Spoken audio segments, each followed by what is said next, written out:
think the whole love at first sight really exists? No. That's what I thought too. Absolutely not.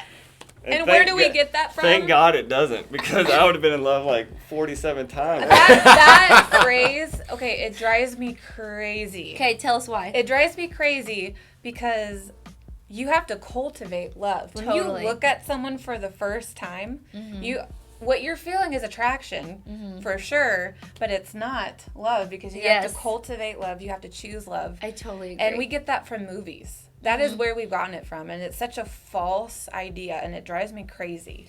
It just does. There's definitely a you're hot at first sight, but there's not a I knew at this moment that I loved him. Yeah. I don't know. What do you think? I feel like I'm totally anti that. I was gonna say, how many times have you looked at somebody and thought, "Oh my gosh, they're perfect." Yes. They're perfect. Yes. From a distance. You never talk to me, think they're perfect. And then you have a conversation with them. And that exact thing happens. You go, ew. Nope. Ew. And all of a sudden it's gone.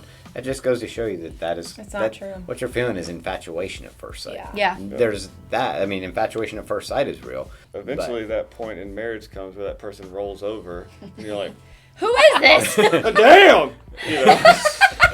But you still love them, and you still want to serve them, and you still want to get up and go to work to provide for them and serve them. And you see the ugly of that person, and you're still like, I choose you. Yeah. Even though right now I don't want to. Even though right now you're like a she beast.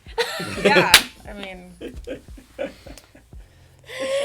Oh, it's so true, guys. Oh, it's so true. Like, don't buy into it. They roll over and they start breathing, and you're like, oh my God. Yeah. Brush your teeth. Yeah. I did. Don't we have some wallpaper that needs to come off? Just go ahead and breathe on that. It should bubble right off. Next question. How does insecurity affect marriage, and does it go away when you get married? That's a really good question. That is a good question. Man, because that's like a twofold thing. Like, you have to deal with your own insecurities, and also the way your spouse deals with you and your insecurities can either help it go away or not help it go away. Like make it worse. The question of does it go away? I'd say, no. No. Just because you make a commitment to someone doesn't mean that like your inner struggle is going to go away. Like, it's something that you have to choose every day. I feel like there's this like idea and I think mostly women, certain women who almost idolize or put marriage up on this pedestal, thinking that, okay, I feel ugly, I feel insecure, I feel unworthy, but once I get married, all that's going to go away, and that's absolutely not true. It actually will probably get worse. Exactly, and you actually bring all of your issues, all of your insecurities, whatever you want to call it, all your struggles in with someone else. If anything, like you said, it makes it harder because it magnifies it, and then you're like, wait, you're not making this go away. What's wrong with you? Did I make a wrong decision? Like, are you the right person?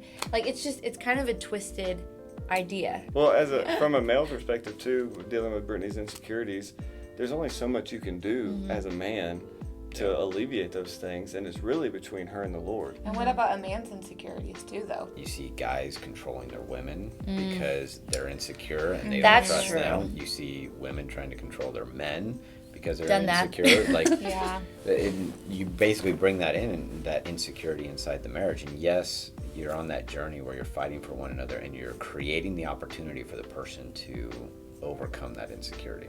Okay, and that's part of loving one another. But at the same time, you still have to choose to overcome it.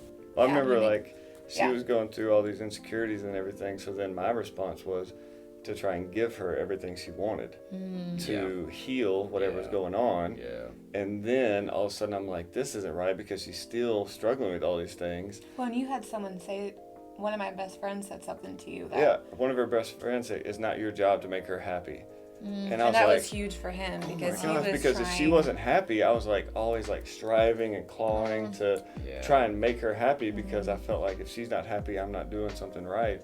And man, when that person told me that it's not my job to make her happy, it was just like this burden was just lifted off of me, and I was like, oh my God, I can operate in what I need to operate in, and she can go through what she needs to go through with her and the Lord, and I can be there to support her, but it's not my job to fix it. Oh, that's really good. That was so good for me. You're never going to be enough. Until that wound gets healed, or they choose to change the mindset, you'll never be enough, which then puts that pressure on you of going, well, am I just not enough? And it just it's just this negative cycle that snowballs into, it'll rip your marriage apart. You know, so at the end of the day, like, the insecurity comes from your own belief of your self-worth, your value, all those things. And some of that, like, the other person can help you walk through, and them loving you gives you the courage to face that.